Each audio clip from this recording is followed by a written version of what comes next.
नमस्कार दोस्तों, मैं प्रशांत कौशिक संवाद इंडिया के मंच पर आप सभी का हार्दिक स्वागत करता हूं, हार्दिक अभिनंदन करता हूं, हार्दिक अभिवादन करता हूं।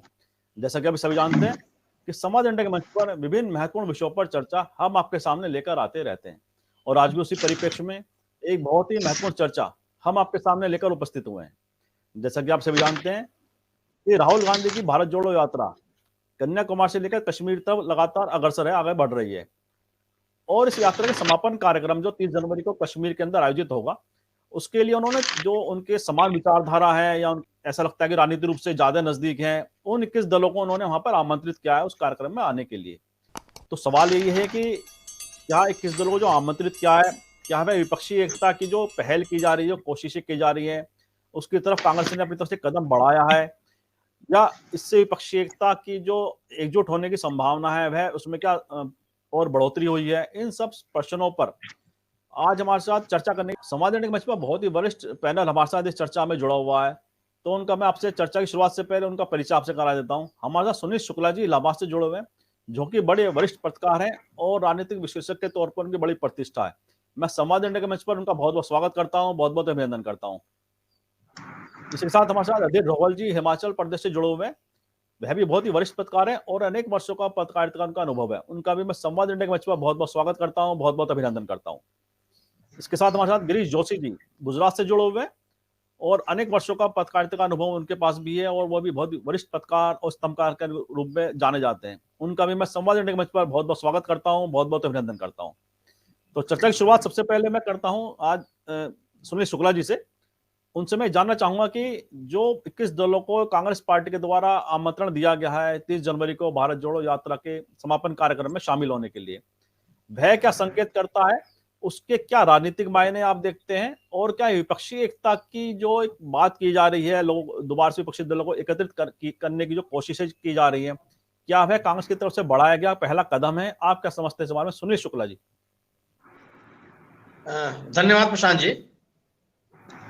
30 जनवरी के समापन समारोह में जिन विपक्षी दलों को कांग्रेस ने आमंत्रित किया है, उसको मैं इस रूप में लेता हूं कि जो यह भारत जोड़ो पदयात्रा है, उसका एक समापन समारोह है। इस समापन समारोह में जैसे आप अपने शुभचिंतकों को, अपने साथ समान विचारधारा वाले लोगों को यात्रा के दौरान शामिल करने की कोशिश की कांग्रेस ने, उनको आमंत्रित किया। एक उसी तरह की एक पहल है कि जब समापन हो रहा है तो उसमें वो लोग आवे और एक राजनीतिक संदेश देश को देने की कोशिश की जाए। इसको इस रूप में भी कहा जा सकता है कि जिन दलों के साथ कांग्रेस पार्टी की एक वैचारिक धरातल पर एक संपर्क है, एक समझ है, एक आपसी एक दूसरे को समझने की सहमति है, उन दलों को कांग्रेस ने आमंत्रित किया। इसमें इसको इस रूप में भी लिया जा सकता है कि यह 2024 के लोकसभा के चुनाव के दौरान विपक्षी भारतीय जनता पार्टी के खिलाफ विपक्षी दलों को संगठित, एकत्रित और करने की एक कोशिश भी कहा जा सकता है।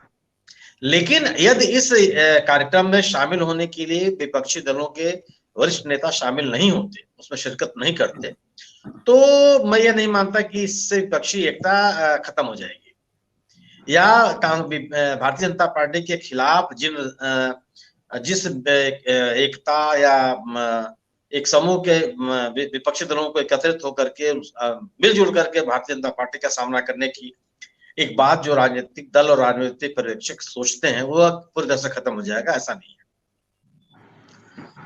चुनाव के दौरान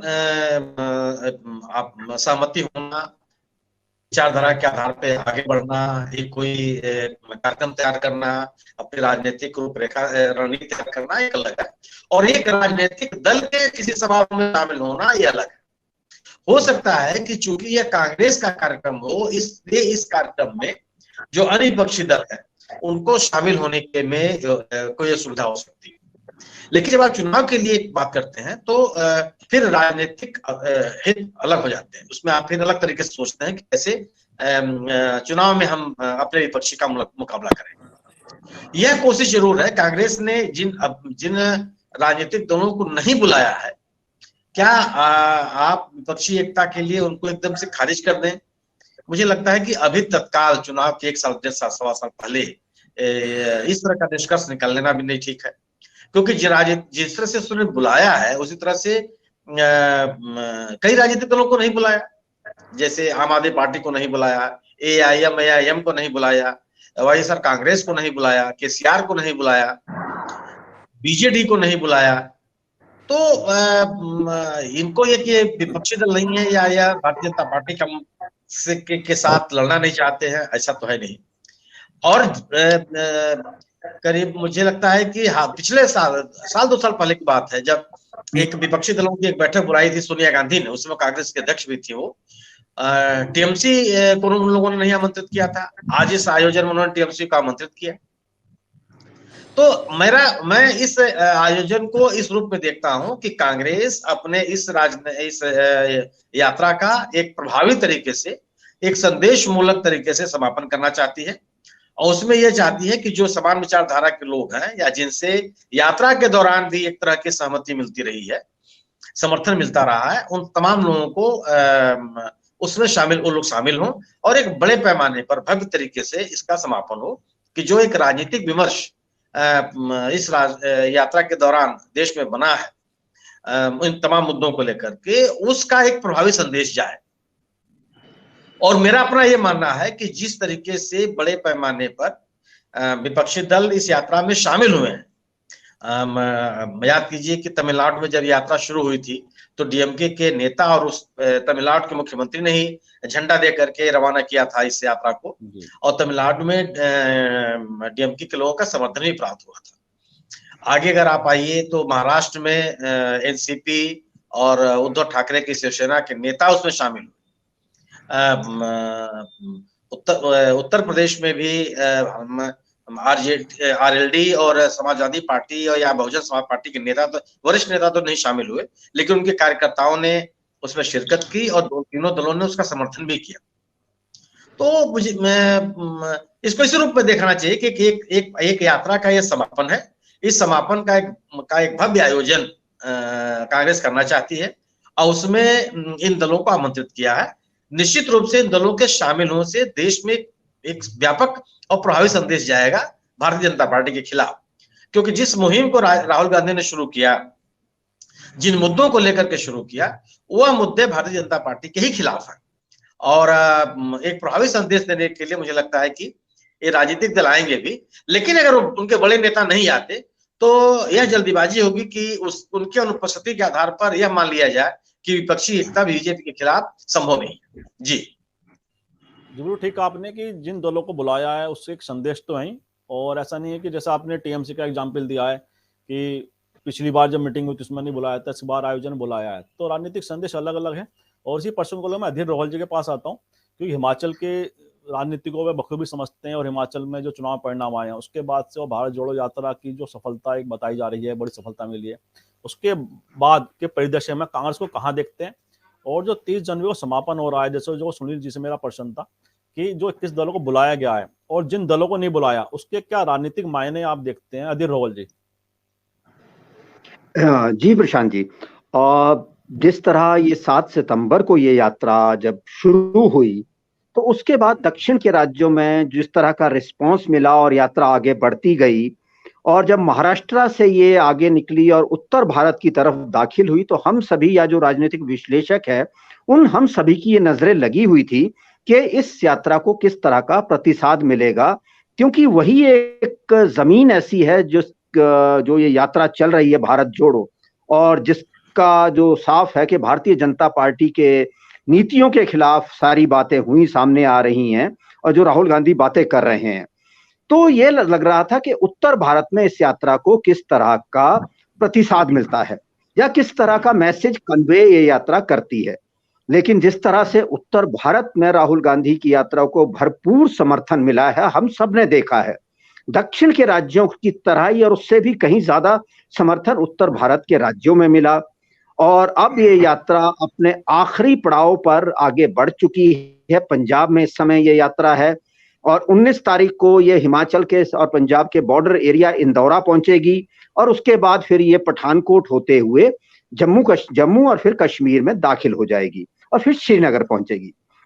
अब जो आपका सवाल है कि 21 राजनीतिक दलों को जिस तरह से कांग्रेस ने 30 तारीख को जो एक कार्यक्रम यात्रा संपन्न होगी श्रीनगर के बख्शी स्टेडियम में, तो बख्शी स्टेडियम में इस यात्रा में एक विपक्ष की मजबूती को दिखाने के लिए भी, यात्रा के समापन को भव्य बनाने के लिए भी, और एक जो अभी तक इस पूरी 3.5-4 महीने की यात्रा में एक जो विमर्श देश में तैयार हुआ है, जो विमर्श हो रहा है, और उसके बाद 30 जनवरी के बाद आगे देश में क्या संदेश देना है, उसके लिए इस यात्रा के लिए, उस समापन समारोह के लिए इन 21 राजनीतिक दलों को बुलाया गया है। तब रही बात कि जिन 5-6 दलों को नहीं बुलाया गया, उड़ीसा के मुख्यमंत्री को नहीं बुलाया गया, आंध्र प्रदेश, तेलंगाना, दिल्ली और पंजाब और J&K, अब ले देकर ये 82 सीटें बनती हैं। लेकिन इसका मतलब हमें ये नहीं सोचना चाहिए, जैसा अभी सुनील जी ने भी कहा, कि ये एक दूरी अभी से बना ली गई है, क्योंकि 2021 में सुनील जी ने भी जिक्र किया कि जिस तरह जब एक विपक्षी पार्टियों को लेकर सोनिया गांधी ने एक रैली बुलाई थी, मीटिंग हुई थी, तो उसमें टीएमसी नहीं थी, लेकिन इस बार टीएमसी को निमंत्रण दिया गया है। तो हो सकता है कि जो दल अभी नहीं इनवाइट किए गए हैं, उनसे आगे उन्हें आमंत्रित किया जाए। और स्वाभाविक सी बात है कि जो ये 5 राज्य हैं, यहाँ पर कांग्रेस का सीधा सामना इन 5 राजनीतिक दलों से है, चाहे हम दिल्ली की बात करें, पंजाब की बात करें, आंध्र प्रदेश, तेलंगाना या उड़ीसा, तो ये 85 के आसपास ये सीटें अभी बैठती हैं। लेकिन दूसरी तरफ जो 21 राजनीतिक दल हैं, उनमें से भी जरूरी नहीं है कि, जैसा सुनील जी कह चुके हैं, कि जरूरी नहीं है कि वो सभी राजनीतिक दल अभी आए, क्योंकि हम सभी को पता है कि पिछले 5-8 सालों में जिस तरह से विपक्ष के जो राजनीतिक दल है वो कमजोर हुए हैं। उनके 2 मुख्य कारण थे। एक तो जब नोटबंदी हुई तो उसके बाद विपक्षी दलों के पास जो चुनाव लड़ने के लिए सबसे जरूरी धन की जरूरत होती है, वो काफी उसमें बड़ी एक कमी आई। और दूसरा, जिस तरह से हमारी जो एजेंसीज का इस्तेमाल हुआ है, उन एजेंसीज के इस्तेमाल के बाद विपक्षी दलों में कहीं ना कहीं, छोटे बड़े सभी राजनीतिक दल है, कुछ केसेस चल रहे हैं सबके ऊपर, तो वो डर है। तो जरूरी नहीं कि वो राजनीतिक दल अभी सीधे तौर पर 30 तारीख को सामने आ जाएं, लेकिन फिर भी जो 21 राजनीतिक दल है, अब आप देखिए कि हरियाणा की अगर हम साथ लगते राज्य की बात करें, तो इंडियन नेशनल लोक दल को बुलाया गया है, जहां पर एक जमाने में 2014 से पहले इंडियन नेशनल लोक दल और कांग्रेस का सीधा सामना होता था। तो उस तरह से जो बाकी राज्यों भी हैं, टीएमसी को बुलाया गया है, मायावती को बुलाया गया है, तो वो अब सारी चीजें 30 तारीख को जब ये अपनी भारत जोड़ो यात्रा बख्शी स्टेडियम में संपन्न होगी, तो उस दिन हमें पता चलेगा काफी हद तक। और उसमें जरूरी नहीं कि सब ये जो राजनीतिक दल हैं, इनके बड़े नेता ही शामिल हो, ये अपने प्रतिनिधि भी वहां भेज सकते हैं। तो वो सारा एक संदेश, वो सारी चीजें इस भारत जोड़ो यात्रा से, और उस यात्रा से पहले मैं एक चीज कहना चाहूंगा कि इस यात्रा से पहले जो एक संदेश देश में गया है, वो एक बहुत साफ संदेश है। और जो मुद्दे देश में उठे हैं और जो राहुल गांधी ने मुद्दे उठाए हैं, वो पिछले 5-8 साल में जो देश में जिन मोर्चों पर भारतीय जनता पार्टी की सरकार पूरी तरह से विफल रही है, और उन वर्गों को, किसानों को, मजदूरों को, युवाओं को, छोटे उद्योगों को जिस तरह से राहुल गांधी ने छुआ है, तो साफ तौर पर एक संदेश उन लोगों के बीच पहुंच चुका है कि इस समय किस तरह की देश को, जो हमारी योजनाएं हैं, नीतियां हैं, उन नीतियों का निर्धारण है, किस दिशा में उस देश को ले जाने की जरूरत है। तो वो संदेश इस यात्रा से पहले ही देश के लोगों में जा चुका है। और अब 30 जो जनवरी को हमारी ये समापन है, उसमें जो राजनीतिक दलों को बुलाया गया है, उससे जो संदेश आगे जाएगा वो हम आगे देखेंगे। तो ठीक है आपने कि जो 30 तारीख के बाद जो राजनीतिक संदेश देने की जो कवायद है कांग्रेस पार्टी की, उसके किस तरह से राजनीतिक दलों के द्वारा जो रेस्पॉन्स आता है, उससे काफी सारे जो आने वाले भविष्य की जो राजनीति है वो काफी हद तक परिदृश्य उसका क्लियर भी होएगा। और डॉक्टर रविंद्र राणा जी हमारे साथ जुड़ गए हैं, वो भी बहुत ही वरिष्ठ पत्रकार के तौर पर कार्यरत अनेक वर्षों से रहे हैं, और इस समय डीन के पद पर निजी विश्वविद्यालय के अंदर मास कम्युनिकेशन डिपार्टमेंट में कार्यरत हैं। उनका मैं संवाद इंडिया के मंच पर बहुत बहुत स्वागत करता हूँ, अभिनंदन करता हूँ। उनके पास आने से पहले गिरीश जोशी जी के पास आता हूँ, वे गुजरात से इस समय हमारे पास जुड़े हुए हैं। और जैसा कि गिरीश जी आपने सुना, अधीर जी को, सुनील जी को भी, कि बात हो जाती है कि जो राजनीतिक दलों को जो आमंत्रण कांग्रेस पार्टी को दिया गया है, एक तरह से ये कवायद है कहीं ना कहीं विपक्षी एकता की मजबूती दिखाने की, और उसमें कौन कौन शामिल होते हैं, कौन कौन शीर्ष नेता विपक्षी दलों के शामिल होते हैं, उससे भी काफी सारी राजनीतिक संदेश हैं वो सामने आएंगे राजनीतिक पटल पर। लेकिन बात हो जाती है कि जैसे केसीआर की बात है, वह भी अपना एक अलग मोर्चा बनाने की कवायद में जुटे हुए हैं केंद्रीय स्तर पर। ममता बनर्जी की अलग एक कोशिशें हैं। तो ऐसे में उन लोगों को नहीं बुलाना, उसके क्या राजनीतिक मायने आप अपनी अनुसार देखते हैं, क्या आप सोचते हैं उस बारे में? गिरीश जोशी जी। प्रशांत जी, धन्यवाद आमंत्रण देने के लिए। सारों को मुबारक हो मकर संक्रांति। अब देखिए, पहली बात तो ये है कि जो चेंजेस हम देख रहे हैं यात्रा के बाद, उसमें सबसे बड़ा तो ये है कि जब आपको वाक्य बता दूं कि जब जादूगर जादू करने बैठता है, पहली लाइन में दूसरा जादूगर बैठा होता है तो उसे कहता है कि भाई तुम चुप रहना, बताना मत। ये अडानी जी बिल्कुल हर मंच पर जाके जब सफाई दे रहे हैं कि वो इन्वेस्टमेंट क्यों कर रहे थे, अब कुछ ना कुछ उस जादूगर को पता है कि इस वक्त शायद कपड़े में से ससला निकलेगा नहीं। तो जो ये चेंजेस देख रहे हैं वो यात्रा से इम्पैक्ट तो आया है। और सबसे बड़ा फायदा क्या हुआ है कि वो जो मुद्दा पहले बोल रहे थे जिसको कोई बड़ा सीरियसली नहीं ले रहा था, वो मुद्दे अब पटल पर आकर अपना रंग बता रहे हैं। वो पहले बता रहे थे कि इकोनॉमिकल पोजीशन बहुत खराब होने वाली है, उन्होंने कोरोना की सीरियसनेस पे भी उन्होंने अलर्ट किया था। इतना ही है कि उतना सोशल जो मीडिया है, मेन स्ट्रीम मीडिया, वो उसको नहीं उठा रहा था। लेकिन जैसे ही वो हर एरिया से निकले हैं, क्योंकि ये संभव नहीं था, शायद जो इनके इनर सर्कल से बात होती है उसमें ये समझ में आ रहा है कि राहुल गांधी को ये समझ में आ गया था कि उनके पास जो इनपुट्स आ रहे थे दिल्ली तक, वो शायद सारे के सारे बहुत ही क्लियर नहीं थे, उसके पीछे कोई मैलिस इंटेंशन भी था। तो ये इन्होंने पद यात्रा की है तो उनको हर इलाके का, हर स्टेट का, हर तालुके का उसको इंफॉर्मेशन मिलने लगी। उसके बाद जो इनका ऑरेटरी चेंज हुई है, उनका जो अप्रोच चेंज हुआ है, उनके जवाब देने की स्टाइल जो चेंज हुई, वो इससे लग रहा है कि उन्होंने बहुत ही अच्छा होमवर्क कर लिया, जो सबसे बड़ा बीजेपी के लिए डर का माहौल बना खड़ा कर रहा है। और सबसे बड़ी बात तो ये है कि जैसे अडानी जी ने इन्वेस्टमेंट करना शुरू कर दिया वेस्ट बंगाल में, उन्होंने शुरू कर दिया राजस्थान में, तो उनको भी ये पता है क्योंकि उनका अपना एम्पायर बचाना बहुत ज्यादा जरूरी है। तो ये इम्पैक्ट तो आ रहा है। और गुजरात के इलेक्शन से मैं अगर बात करूं कि इन्होंने जैसे पहले इलेक्शन के पहले अपने पत्ते खोल दिए थे कांग्रेस में कि वो कैसे ग्राउंड वर्क कर रहे हैं, वो किस कमजोर एरिया में जा रहे हैं, तो ये मौका मिल गया था भाजपा को कि उन्होंने आपके कैंडिडेट्स को इस तरह वहां पे प्लेसमेंट किया। अभी अगर आप टोटल वोट शेयर का परसेंटेज गुजरात में देखेंगे तो आपका और अगर कांग्रेस का वोट आप जमा कर देते हैं तो भाजपा शायद 90 पे ही निपट जाती। तो आपको और एआईएमआईएम को ये इंस्ट्रूमेंट की तरह सब जगह यूज करेंगे, आपको नेशनल पार्टी बनाने का और एआईएम को नॉर्थ में यूज करने का। ये उनको जब गेम चल रही, जैसे बिल्कुल अजीत जी ने सही बताया कि ये 85 सीट्स का जो मामला है, अगर वो 85 सीट्स वो नॉर्थ में काट पाते हैं तो इनको ज्यादा मेहनत नहीं करनी पड़ेगी, ये बिल्कुल क्लियर दिख रहा है। साउथ में इनकी एंट्री तो राहुल गांधी जी ने बंद कर दी। अब जो रह गया वो नॉर्दर्न और सेंट्रल पार्ट है। तो सेंट्रल पार्ट में आप देखिएगा अगर टोटल इलेक्शन वोट भी आप काउंट करते हैं तो भाजपा को 37% वोट मिला है।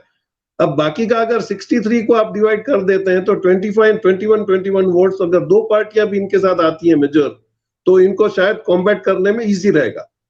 हालांकि बिल्कुल काट लेना मुश्किल नहीं है। और सबसे बड़ा, जैसे हम जानते हैं कि Modi ji is known for his surprises, वो और कुछ अगर निकाल के आ जाते हैं तो उसका काउंटर राहुल गांधी कैसे तैयार कर रहे हैं वो अब शायद इस वक्त वो समझ गए, पत्ते नहीं खोलेंगे। तो ये जो बिल्कुल चल रहा है वो अंडरग्राउंड कुछ और चल रहा है, जो आपको सरफेस पे दिख रहा है दैट इज समथिंग डिफरेंट। तो बिल्कुल इस वक्त की तैयारी है। और ये भी शायद ये भी एक स्ट्रेटेजी हो कि भाई सारे बोल रहे हैं हम साथ में नहीं है, क्योंकि अब अगर वो साथ में बोलेंगे तो इनको तोड़ने का मौका मिलेगा। तो इनसे जो पार्टियों से अलग अलग से बात होती है वो बोलते हैं कि आप हम भी एंड में ही बताएंगे क्या करेंगे, तब तक तो हम लोग भी अपनी स्ट्रेटेजीज देख रहे हैं। तो मुश्किल है इस वक्त। और राहुल गांधी की पदयात्रा ने जो रंग दिलाया है, जैसे ये बिल्कुल वही हिस्ट्री रिपीट्स। जैसे रथ यात्रा निकली थी आडवाणी जी की, तब कांग्रेस ओवर कॉन्फिडेंस में थी, और अब ये पदयात्रा निकली है तो भाजपा ओवर कॉन्फिडेंस में। अब इसका क्या रिएक्शन आता है वो देखा जाएगा 2024 में। शांति जी जी जी, बिल्कुल ठीक कहा कि इसका क्या रिएक्शन आता है 2024 में, ये तो सब भविष्य गर्भ में है।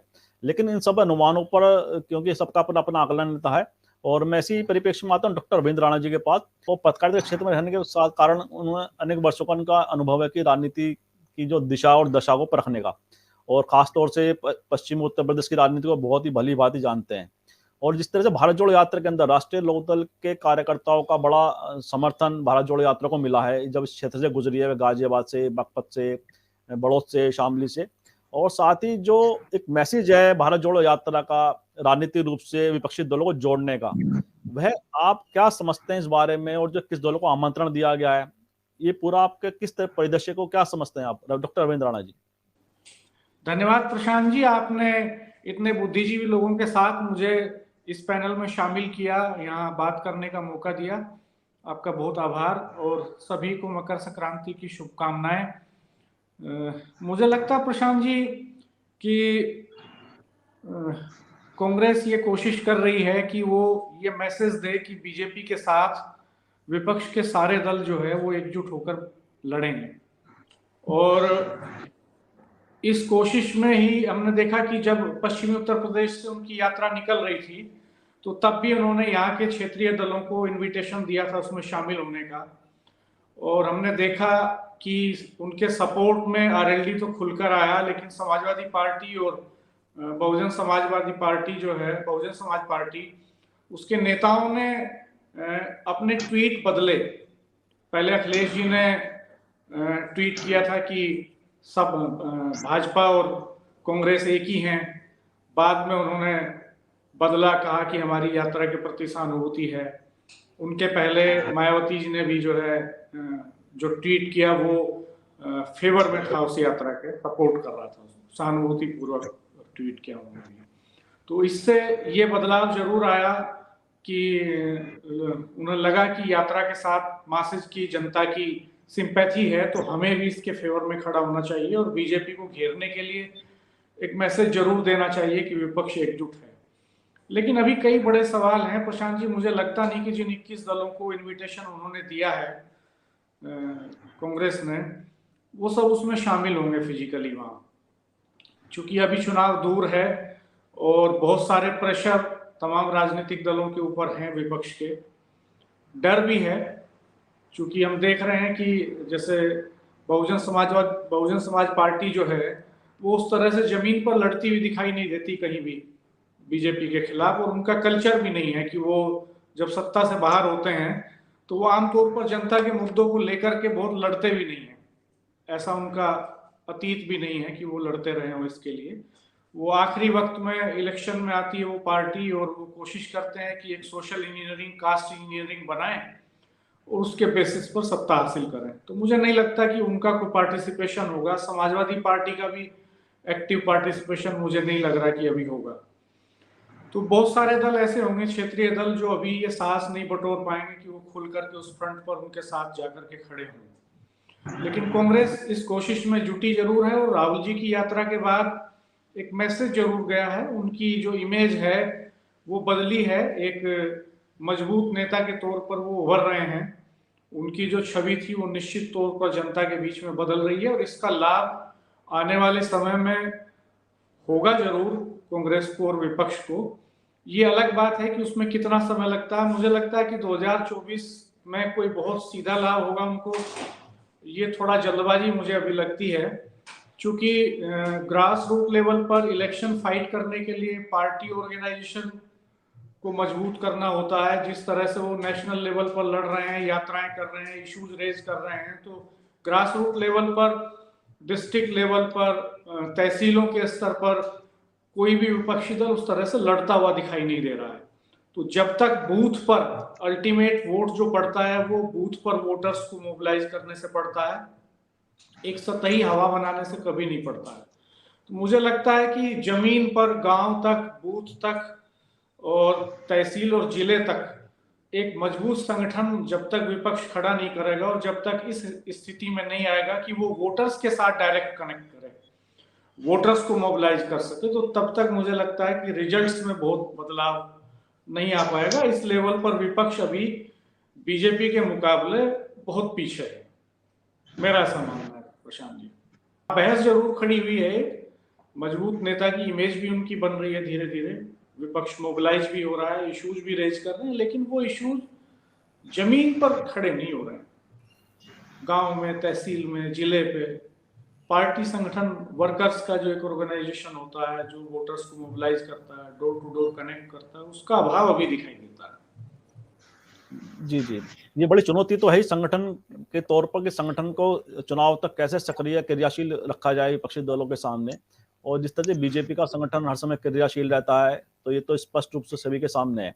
मैं सुनील जी के पास आता हूँ। सुनील जी, साहब ने सभी वक्ताओं को सुना और साथ में बात वही आती है कि जैसे तेलंगाना की बात करें, वहाँ के जो मुख्यमंत्री हैं वह उन्होंने अपनी राष्ट्रीय पार्टी भी, उसका अपने नाम, पार्टी का जो नाम राष्ट्रीय परिदृश्य के हिसाब से रख भी लिया है और उसके अनुरूप वे अपनी पार्टी की गतिविधियों को भी संचालित कर रहे हैं।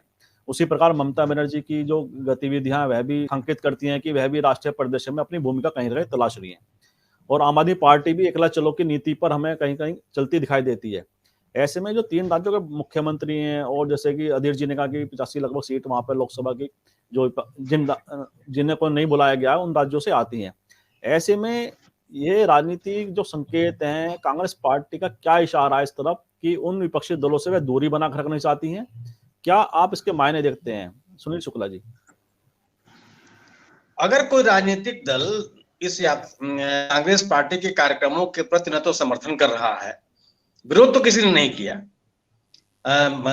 कोई भी खुल करके नहीं आया कि ये जो यात्रा है ये उसके खिलाफ कोई बोला, लेकिन कई लोग इसके साथ खड़े नहीं हुए। ठीक है, एक कार्यक्रम था, हालांकि यह पदयात्रा कांग्रेस पार्टी का कार्यक्रम नहीं था। कांग्रेस लगातार कहती रही कि यह एक मुद्दों को लेकर के लोगों के बीच में हम जा रहे हैं जन जागरूकता के लिए, लेकिन तमाम ऐसे राजनीतिक दल जिनमें वो दल शामिल है जिनको कांग्रेस अध्यक्ष जिनको चिट्ठी लिखी है, उन लोगों ने कुछ भी नहीं कहा। तो ऐसे राजनीतिक दलों को आमंत्रित न करना एक इस बात का संकेत है कि उन्हीं राजनीतिक दलों को आमंत्रित किया गया जिन राजनीतिक दलों ने इस यात्रा का समर्थन किया, उसमें बढ़ चढ़ करके शिरकत की।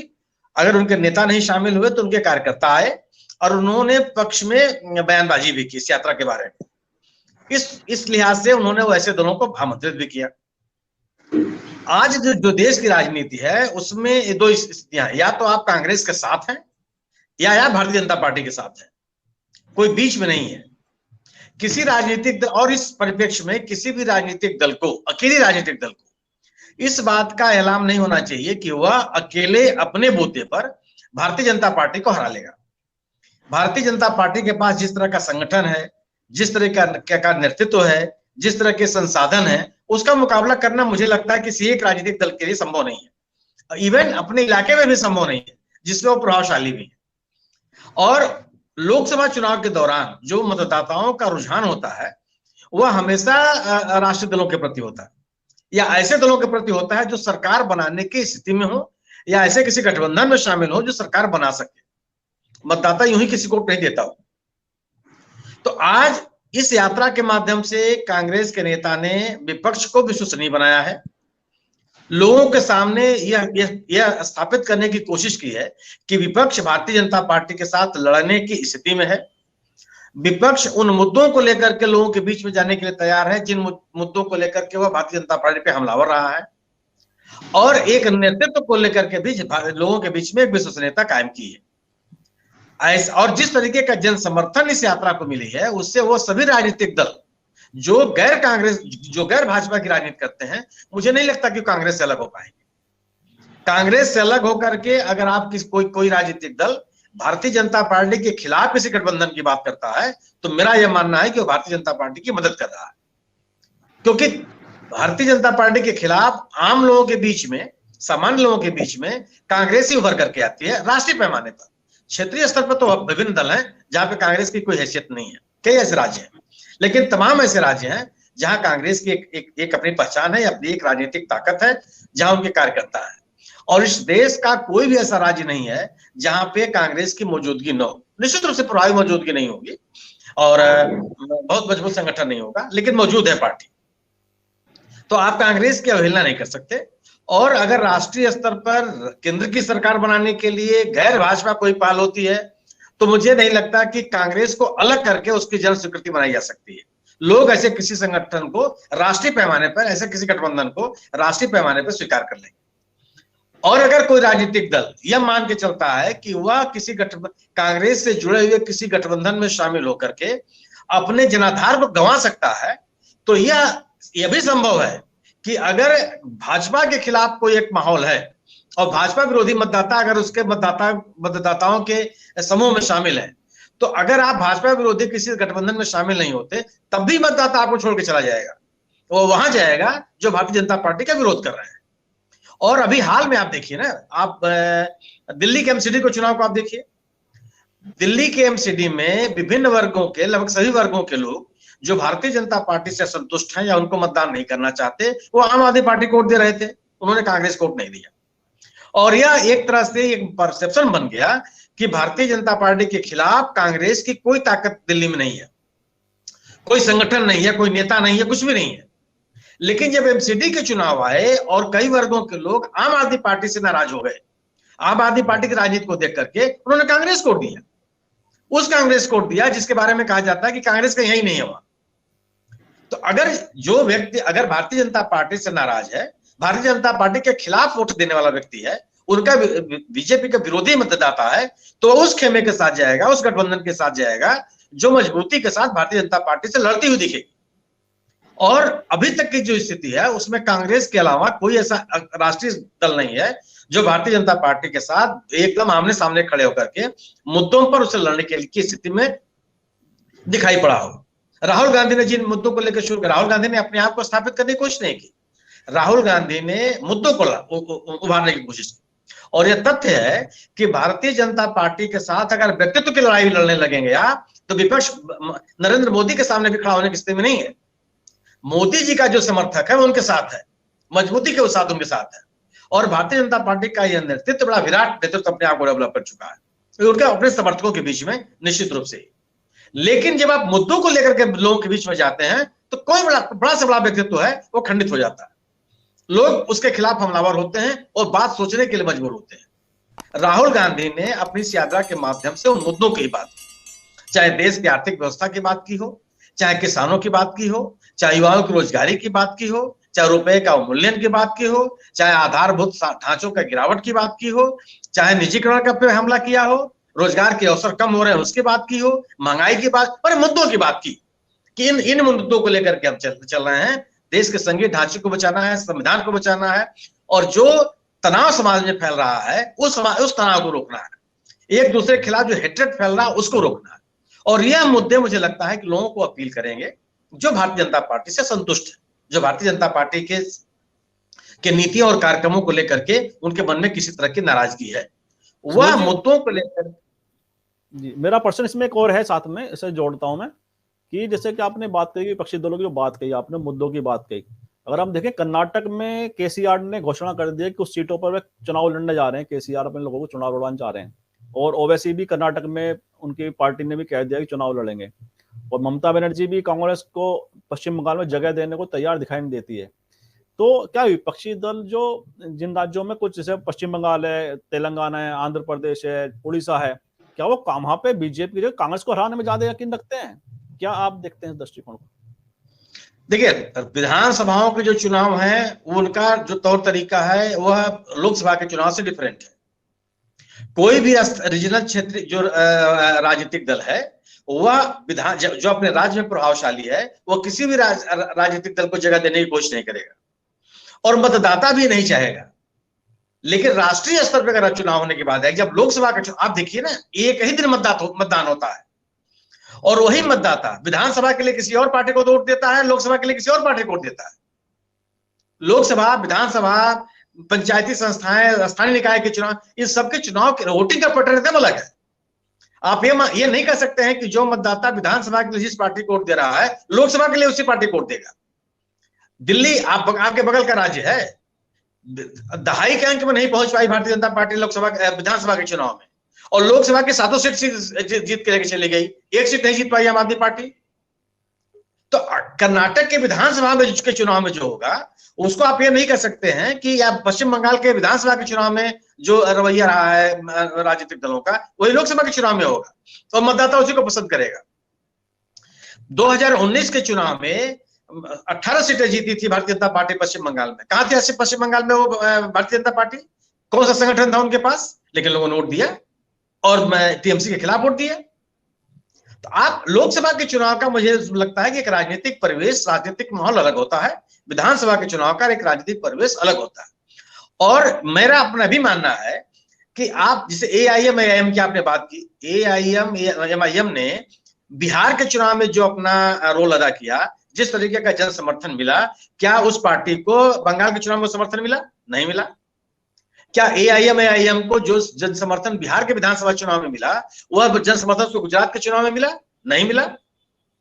AIM के अधिकांश मतदाताओं की जमानत जब्त हो गई गुजरात में, उन इलाकों में जब्त हो गई जहां अल्पसंख्यक मतदाताओं की संख्या ज्यादा थी।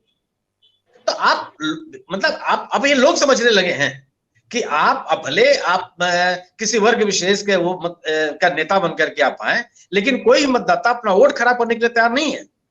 उसको लगता है कि हमें करना क्या है, उसकी एक राजनीतिक समझ है। अगर वो आपकी पार्टी का कार्यकर्ता नहीं है तो वह देश में बन रहे राजनीतिक माहौल से अपने आप को अलग नहीं कर सकता।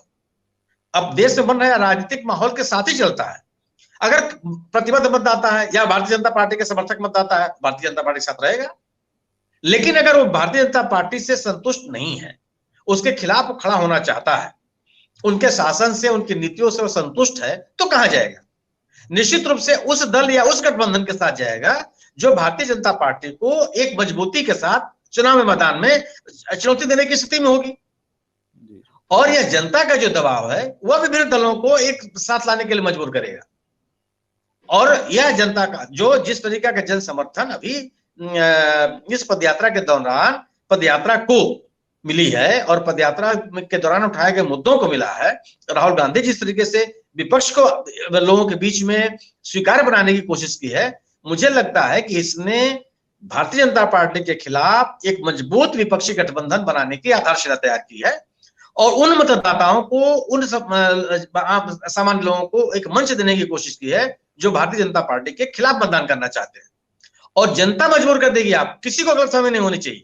मैं नहीं मानता इस बात को कि अगर आप चुप रहेंगे, आप उस मुख्य धारा में शामिल नहीं, क्या समाजवादी पार्टी का जो मतदाता है वो भारतीय जनता पार्टी का मतदाता तो है नहीं, वो भारतीय जनता पार्टी के खिलाफ है। जो बहुजन समाज पार्टी का मतदाता है या तो अगर भाजपा के साथ नहीं है तो भाजपा के खिलाफ है। RLD का मतदाता भारतीय जनता पार्टी के खिलाफ है। और अगर वो भारतीय जनता पार्टी के खिलाफ है और RLD का रवैया भारतीय जनता पार्टी को समर्थन देती हुई नजर आएगी, तो क्या मतदाता उनके साथ रुका रहेगा? मुझे तो नहीं लगता कि रुकेगा वो। तो उस गठबंधन या राजनीतिक सहयोगियों के पास जाने की कोशिश करेगा जो भारतीय जनता पार्टी से लड़ रहे होंगे चुनाव मैदान में। तो आप गठबंधन में शामिल न होकर के अपने जनाधार को बचा ले जाएंगे। मुझे लगता है कि यह इस तरह की सोच बहुत तार्किक नहीं है। इसलिए भारतीय जनता पार्टी के खिलाफ जो एक माहौल भारतीय जनता कांग्रेस ने बनाने की कोशिश की है, मुझे लगता है कि उसके कारण जन दबाव में भी वह दल एकत्रित होंगे जो भारतीय जनता पार्टी को चुनावी मैदान में एक चुनौती देना चाहते हैं। और ये पॉसिबल इसलिए है कि किसी एक राजनीतिक दल के पास न तो इतनी बड़ी ताकत है, न इतना बड़ा संगठन है और न इतने संसाधन है कि वह अकेले अपने मुद्दे पर राष्ट्रीय पैमाने पर भारतीय जनता पार्टी का मुकाबला कर सके। भारतीय जनता पार्टी बहुत बड़ी पार्टी हो गई आज, बहुत बड़ा जन समर्थन उनके साथ है, बहुत बड़ा संगठन उनके साथ है, कार्यकर्ताओं की बड़ी फौज है, संसाधन उतने बड़े हैं और एक मजबूत नेतृत्व है उनके पास। तो आप मुद्दों पर और संगठित होकर के भारतीय जनता पार्टी का मुकाबला कर सकते हैं। और अगर ये स्थिति नहीं बनती तो ये तमाम राजनीतिक दलों के अस्तित्व का सवाल है। आप बचेंगे कैसे अपने आप? तो विभिन्न राजनीतिक दलों के जो कहा आपने कि राजनीतिक दलों ने जो यात्रा से अपने आप को दूरी बनाए हुए थे, बाद में उनको अपने ट्वीट बदलने पड़े। क्यों बदलने पड़े? जन समर्थन देख करके। जनता के खिलाफ आप नहीं खड़े हो सकते हैं। जनता जो माहौल बना रही है, जनता जहां दिख रही है, आप उसके खिलाफ कैसे चले जाएंगे? क्या जो इस यात्रा के साथ चलने वाले लोग कांग्रेस के कार्यकर्ता हैं? नहीं है। क्या इस यात्रा में चल रहे लोग, उनके समर्थन में आने वाले लोग, उनके सभाओं में उपस्थित होने वाले लोग धोखे लाए हुए लोग हैं? बिल्कुल नहीं है। संभव ही नहीं है कि कांग्रेस इतने लोगों को इकट्ठा कर ले अपने साथ। तो सिविल सोसाइटी के लोगों ने और कांग्रेस पार्टी ने जिस तरीके का माहौल बनाया है, मुझे लगता है कि यह कारगर साबित होगा और भारतीय जनता पार्टी को चुनौती देने के लिए एक प्रभावशाली गठबंधन निश्चित रूप से 2024 के चुनाव के पहले बनकर तैयार होगा और इसको विधानसभा चुनाव के साथ जोड़कर नहीं देखा जाना चाहिए। जी बिल्कुल ठीक कहा कि आपने 2024 के जो चुनाव की जो रणनीति विपक्षी दलों की वो अलग है, विधानसभा चुनाव से इसकी तुलना करना ठीक भी नहीं है। अलग अलग तरीके से जो मतदाता है अपना मत देता है, चाहे विधानसभा हो या लोकसभा हो या नगर निकाय के चुनाव हो। बिल्कुल ठीक कहा आपने। और मैं इसी प्रश्न को लेकर अधीर जी के पास आता हूँ। अधीर जी से सुना कि सुनील शुक्ला जी ने बड़े विस्तृत तरीके से हर मुद्दे पर चर्चा की और उन्होंने बताया कि अगर मुद्दे आधारित गठबंधन कोई बनता है, मुद्दों की चर्चा होती है, तो निश्चित रूप से वर्तमान सरकार को विपक्ष चुनौती देने में कहीं ना कहीं सफल भी हो सकता है और दिखाई भी देता है। अगर व्यक्ति आधारित करेंगे तो मुश्किल स्थिति विपक्षी दलों के सामने रहेगी। आपका क्या मानना है, जो भारत जोड़ो यात्रा में जो समर्थन दिखाई देता है राहुल गांधी के साथ और यात्रा के साथ, क्या वह विपक्षी दलों की एकता में भी भूमिका निभा सकता है? अधीर रोहल जी। प्रशांत जी, मैं जो बात चल रही है इसी को आगे कंटिन्यू करना चाहूंगा। और जैसा सुनील जी ने बिल्कुल कहा, और ये बिल्कुल सही है कि अगर व्यक्तित्व आधारित चुनाव बनाया जाएगा तो किसी के लिए भी 2024 का चुनाव बहुत मुश्किल होगा। लेकिन जो मुद्दे हैं जो लोगों को इस वक्त छू रहे हैं, और बहुत तीखे तरीके से ये सारे मुद्दे जो राहुल गांधी ने पकड़े हैं, वो बहुत तीखे तरीके से लोगों को इस टाइम पिंच कर रहे हैं, चुभन दे रहे हैं। चाहे उसमें बेरोजगारी हो, महंगाई हो, निजीकरण से जो होने वाला नुकसान है। जैसे हम हिमाचल में देखें कि हिमाचल चुनाव के नतीजे आने के फौरन बाद अदानी साहब ने हिमाचल में जो 2 नए सीमेंट प्लांट लिए थे वो बंद कर दिए, और जिसके पीछे तर्क ऐसा दिया गया जो बिल्कुल भी कहीं से तर्क संगत नहीं है। उसके अलावा जो राहुल गांधी ने मुद्दे छुए हैं वो बिल्कुल जनता के सरोकार बन चुके हैं इस समय। मैं एक छोटा सा एग्जांपल उससे जोड़ना चाहूंगा कि जब हिमाचल का विधानसभा चुनाव हुआ तो भारतीय जनता पार्टी के पास मुख्यमंत्री का चेहरा था, राष्ट्रीय नेतृत्व पूरा का पूरा आ गया, राष्ट्रीय अध्यक्ष हिमाचल से हैं, नरेंद्र मोदी यहां आ गए, अमित शाह यहां थे, अनुराग ठाकुर जो केंद्रीय मंत्री है उनका ताल्लुक हिमाचल से है। छोटा सा राज्य, तो इस छोटे से राज्य में जिस तरह से ये चुनाव हुआ, तो इस चुनाव में सिर्फ और सिर्फ हिमाचल में जो कांग्रेस के पास थे वो सिर्फ मुद्दे थे, और इन्हीं मुद्दों के आधार पर कांग्रेस ने ये चुनाव लड़ा और जीता। और हिंदुस्तान में अगर हम देखें तो 225-230 सीटें आज भी ऐसी हैं जहां पर कांग्रेस ही भाजपा का मुकाबला करने की स्थिति में है। तो इस स्थिति में देखें कि अगर मुद्दों को लेकर कांग्रेस और विपक्षी दल जनता के बीच जाएंगे, और जहां ये बात कांग्रेस को भी समझनी होगी, कांग्रेस को भी इस मुगालते में बिल्कुल नहीं रहना होगा कि कांग्रेस का जहां अस्तित्व नहीं है, संगठन नहीं है, वहां वो विपक्ष के लिए, विपक्ष के दूसरे दलों के लिए रास्ता छोड़ना पड़ेगा। चाहे वो बिहार है, चाहे उत्तर प्रदेश है, वहां एक हट जो जिद कांग्रेस ने 2020 में बिहार में की कि उतनी सीटें मांगी लेकिन उस पर रिजल्ट्स नहीं दे पाए, तो वो जिद विपक्ष के कांग्रेस को भी छोड़नी होगी।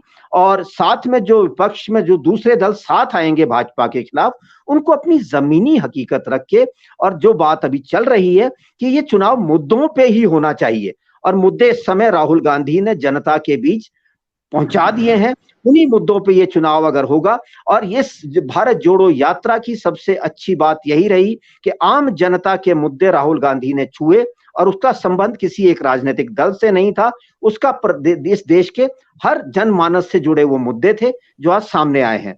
और प्रशांत जी, मैं माफी चाहूंगा, थोड़ा मुझे कुछ काम है, मैं निकलना चाहूंगा अभी प्लीज। जी जी जी, धन्यवाद आपका, धन्यवाद। आप सभी से माफी चाहूंगा। नहीं, धन्यवाद आपका। जो टिक्का के अपने मुद्दे आधारित अगर बात होंगी तो निश्चित रूप से कहीं ना कहीं कांग्रेस की भूमिका, और साथ में उन्होंने बड़ी महत्वपूर्ण बात ये की कि जो राज्य हैं जहाँ पे कांग्रेस कमजोर स्थिति में है, तो वहां पे उन्हें कहीं ना छोटे भाई की भूमिका में अपने को तैयार रखना पड़ेगा। और बात हो जाती है जिन राज्यों में कांग्रेस मजबूत है, वहां पे विपक्षी दलों को साथ लेकर बड़े भाई की भूमिका, और जहां पर कांग्रेस कमजोर है संगठन स्तर पर या सीटों के हिसाब से, मतदाता वोटों के हिसाब से, उन्हें वहाँ छोटे भाई की भूमिका में भी अपने को कहीं ना कहीं एडजस्ट करने की मन स्थिति को उसके तैयार करना पड़ेगा। बहुत महत्वपूर्ण बात है। इसी को लेकर मैं गिरीश जी के पास आता हूँ। गिरीश जी, जैसा आपने सुना, अधीर जी ने भी कहा कि रणनीतिक रूप से कांग्रेस को अपने लिए जो उनकी रणनीति है उसमें बदलाव करना पड़ेगा। और जो बिहार की उन्होंने बात कही या उत्तर प्रदेश की बात की, तो जहाँ कांग्रेस पार्टी इतनी मजबूत स्थिति नहीं है, वहां पर उसे छोटे भाई की भूमिका में अपने को कहीं ना कहीं अपनी जो मन स्थिति है उसको रखना पड़ेगा। आप क्या मानते हैं इस बारे में? जो विपक्षी दलों की एकता की बात की जा रही है, मुद्दों के आधार पर क्या विपक्षी दल एक हो पाएंगे? क्या कॉमन मिनिमम प्रोग्राम कुछ ऐसा बन सकता है? आप क्या समझते हैं इस बारे में, गिरीश जी? हाँ प्रशांत जी, ये तो बिल्कुल सही है, लेकिन जैसे मैंने आपको पहले बताया कि इस वक्त जो विपक्ष है वो भी बहुत ज्यादा अलर्ट हो गया है। वो अपने कोई भी पत्ते पहले से खोलना शायद पसंद नहीं करेगा, क्योंकि उसका काउंटर शायद बीजेपी कर सकती है। तो गुजरात में इन्होंने वो एक्सपेरिमेंट किया था, और अभी भी ये एक्सपेरिमेंट शायद और राज्यों के इलेक्शंस में करेंगे, और ये समझ में आ जाएगा। तो अभी ये विपक्ष का नाटक, ये जो पूरा ड्रामा चल रहा है, उसके अंदर आप ये एजम्पशन नहीं कर पाएंगे कि इसमें से कितने लोग साथ में, कितने लोग नहीं है। अब फियर फैक्टर तो है, अगर सारे इकट्ठे होंगे तो वो इसी फियर फैक्टर में इकट्ठे होंगे कि अगर वो रह गए, भाजपा का जो पूरा कल्चर रहा है कि उन्होंने जिसी के साथ गठबंधन किया वो पार्टी को ही खा गए, तो अब तो ये वो जो फैक्टर था वो निकल गया है। अब रीजनल वालों को अपने आप को कैसे बचाना है, तो इनके पास एक ही ऑप्शन है, दैट इज कांग्रेस।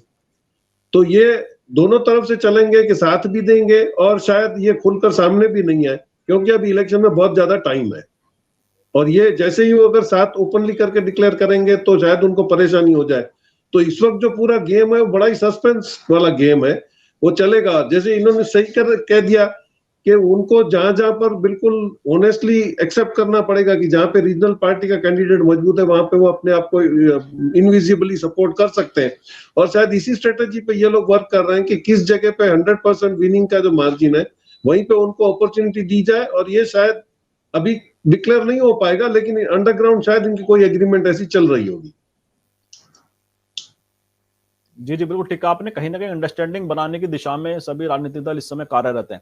और कार्यक्रम बंदी पड़ा मात्र में सुनील जी से ही पूरी कार्यक्रम का जो आकलन है, किस दिशा में जो रणनीति है विपक्षी दलों की, वह किस दिशा में जाती दिखाई देती है, और उसकी दशा जो है 2024 के लोकसभा चुनाव के अनुसार वह क्या देख पा रहे हैं, सुनील शुक्ला जी। विपक्षी दलों की एकता की शुरुआत करते समय नीतीश कुमार ने जो बात कही थी, मुझे लगता है कि विपक्षी एकता के लिए सर्वाधिक स्वीकार्य तौर तरीका वही होगा। यानी कि जिन राज्यों में जो राजनीतिक दल महत्वपूर्ण है, जिसकी साख है, जिसके पास जन समर्थन है, जिसके पास संगठन है, उसको आगे रख करके अन्य दल एक गठबंधन तैयार करें और मुद्दों के आधार पर चुनाव लड़ा जाए। और यह जो तरीका है, मुझे लगता है कि यह भारतीय जनता पार्टी को चुनौती देने के लिए सर्वाधिक कारगर तरीका हो। अतीत में भी ऐसा हुआ। अतीत में भी जब आप कांग्रेस जैसी बड़ी पार्टी से जब लोग चुनाव मैदान में उतरे हैं, तो मुद्दों को उन्होंने आगे रखा, व्यक्तित्व को आगे नहीं रखा। इस समय लोगों, जब इंदिरा गांधी चुनाव हारी थी, उस समय इंदिरा गांधी जैसा व्यक्तित्व पूरे देश में कोई नहीं था। सवाल नहीं पता था तो उनको हरा दिया जाता। लेकिन जब मुद्दे सामने लोग लेकर के आए, तो इस देश की जनता ने लोकतंत्र को लेकर के, आपातकाल के खिलाफ, अपने मौलिक अधिकारों की रक्षा के लिए, देश के संविधान को बचाने के लिए, महंगाई बेरोजगारी जैसे मुद्दे पर श्रीमती इंदिरा गांधी जैसे व्यक्ति को हरा दिया। मुद्दे महत्वपूर्ण होंगे। और मुझे लगता है कि 2024 के चुनाव के पहले जो समान विचारधारा के राजनीतिक दल है, जिन्होंने भारतीय जनता पार्टी के साथ एक दूरी बना करके रखी हुई है, भारतीय जनता पार्टी की राजनीति को समर्थन नहीं देते, वो कांग्रेस के साथ मिलकर के एक गठबंधन तैयार करेंगे। और मुझे लगता है कि उनका जो तरीका वही होगा जिसकी बात नीतीश कुमार कहते रहे हैं कि विभिन्न राज्यों में जो क्षेत्रीय दल है वह महत्वपूर्ण होगा, लेकिन एक अम्ब्रेला तैयार करके चुनाव सभी मिल करके लड़े। निश्चित रूप से अगर टीएमसी पश्चिम बंगाल में मजबूत है तो उसका श्रेय होगा, उसको ज्यादा सीटें मिलेंगी। लेकिन चुनाव प्रचार सही मिल करके करें। कांग्रेस में टीएमसी के साथ खड़े होकर के भारतीय जनता पार्टी के खिलाफ प्रचार करें, तो आप एक पूरे देश में माहौल बना पाए। अगर टीएमसी अकेले चुनाव लड़ती है बंगाल में और वह विपक्षी दलों को अपने साथ नहीं रखती, तो मुझे लगता है कि वह भारतीय जनता पार्टी को उतने प्रभावी तरीके से डैमेज नहीं कर पाएगी जब वो सबके साथ मिल करके करेगी। अपनी ताकत उसी की है, जन समर्थन उसी का है, लेकिन जनता को यह विश्वास दिलाने में वो कामयाब होगी कि ये जो गठबंधन है जो भारतीय जनता पार्टी के खिलाफ है, वह सरकार बनाने की स्थिति में है। सरकार बनाने वाले जो गठबंधन होते हैं, जो राजनीतिक दल होते हैं, वह ही लोगों की पसंद है, पहली पसंद है जो सरकार बनावे। अगर वह सरकार जो वर्तमान सरकार से संतुष्ट होते हैं तो नहीं, तो उनके साथ कोई विकल्पहीनता की स्थिति होती है तो सरकार के साथ ही चले जाते हैं। तो अगर विभिन्न राज्यों में अगर एक गठबंधन बनता है, मुद्दों आधारित चुनाव लड़े जाते हैं, तो निश्चित रूप से मेरा अपनी समझ है कि यह भारतीय जनता पार्टी के लिए बड़ी चुनौती होगी। और भारतीय जनता पार्टी का जो तौर तरीका है राजनीति करने का, वह उस तरीके से सफल भी नहीं हो पाएगी। और आप देखिए उत्तर प्रदेश का उपचुनाव, खतौली में क्या हुआ? खतौली में भारतीय जनता पार्टी क्यों हार गई? इसलिए हार गई कि जो उसने एक ताना बाना तैयार किया था सामाजिक ताना बाना, वो ताना बाना बिखर गया, उस पर लोग उसको स्वीकार करने के लिए तैयार नहीं हुए। और राष्ट्रीय लोकदल ने जो अपने राजनीतिक कार्यक्रमों के तहत एक राजनीतिक माहौल बनाया उस पूरे जिले में, उसका परिणाम सामने आ गया और बने एक बड़े मार्जिन से चुनाव हारी भारतीय जनता पार्टी, जो 5 साल पहले उसने विपक्ष से सीट को छीना था। तो मुझे लगता है कि भारतीय जनता पार्टी विरोधी मतों को एकजुट रखने, कांग्रेस के द्वारा तैयार किए गए राजनीतिक विमर्श को पूरे देश के पैमाने पर बनाए रखने, कांग्रेस के द्वारा भारतीय जनता पार्टी के खिलाफ शुरू की गई विभिन्न मुद्दों को लेकर के शुरू की गई मुहिम और उसके आधार पर बना एक राजनीतिक परिवेश, अगर इसको लेकर के भारतीय जनता पार्टी के खिलाफ सभी विपक्षी दल जो भारतीय जनता पार्टी के साथ नहीं खड़ा होना चाहते, अगर वो आगे बढ़ते हैं तो निश्चित रूप से भारतीय जनता पार्टी के लिए एक बड़ी राजनीतिक चुनौती होगी 2024 के चुनाव में, और वह उसका लाभ मुझे लगता है कि विपक्ष को मिलेगा। लेकिन विपक्ष की कोई एकता राष्ट्रीय पैमाने पर सरकार बनाने के लिए मुझे लगता है कि कांग्रेस के बगैर अगर कोई पहल की जाती है तो लोगों को ज्यादा स्वीकार्य नहीं होगी और वो उस मुहिम को वो ताकत नहीं मिलेगी जो कांग्रेस और अन्य दल मिलकर के एक साथ करेंगे, उनको जो ताकत मिलेगी। जी बिल्कुल ठीक कहा आपने कि जो कांग्रेस को तो साथ लेना ही पड़ेगा अगर राष्ट्रीय परिदृश्य में विपक्षी एकता बनने की दिशा में अगर कुछ कदम विपक्षी दल बढ़ाते हैं, तो बिना कांग्रेस के वो विपक्षी दलों की एकता कोई मायने नहीं रखती है बीजेपी के सामने। और निश्चित रूप से मैं ऐसा मानता हूं कि आज की जो चर्चा है हमारे दर्शकों को जरूर पसंद आएगी, और जिस तरह से बड़े सार्थक और विस्तृत तरीके से आप लोगों ने बताया कि विपक्षी दल की एकता कैसे संभव है, मुद्दों के आधार पर ही सभी दल एक साथ आ जाएं, और मुद्दे जो जन समस्या की बात राहुल गांधी लगातार उठा रहे हैं या विपक्षी दल अपने अपने स्तर से उठाते हैं, ऐसा कोई मुद्दों पर आधारित उन्हें कार्यक्रम बनाना पड़ेगा और जनता के सामने, देश के सामने वो रखना पड़ेगा। तो इन्हीं सब बातों के साथ आज की चर्चा को विराम भी देते हैं, और मैं चर्चा में शामिल होने के लिए सुनील शुक्ला जी का आभार व्यक्त करता हूँ, अधीर रोहल जी का आभार व्यक्त करता हूँ, गिरीश जोशी जी का आभार व्यक्त करता हूँ, साथ ही डॉक्टर रविंद्र राणा जी का भी आभार व्यक्त करता हूँ कि बड़े सभी ने बहुत ही विस्तृत और सार्थक तरीके से इस चर्चा को बड़ा आयाम प्रदान किया, बड़ी उत्कृष्टता प्रदान की, और मुझे पूरा विश्वास है कि हमारे दर्शक जरूर चर्चा को पसंद करेंगे। और सभी समय अपने दर्शकों से आग्रह भी करता हूँ इस वीडियो को लाइक करें, शेयर करें, कमेंट करें, साथ ही संवाद इंडिया चैनल को सब्सक्राइब करने के साथ बेल आइकन जरूर दबाएं, जिससे संवाद इंडिया के अपडेट आपको समय से मिलते रहे। आप सभी का पुनः बहुत बहुत धन्यवाद, बहुत बहुत अभिवादन।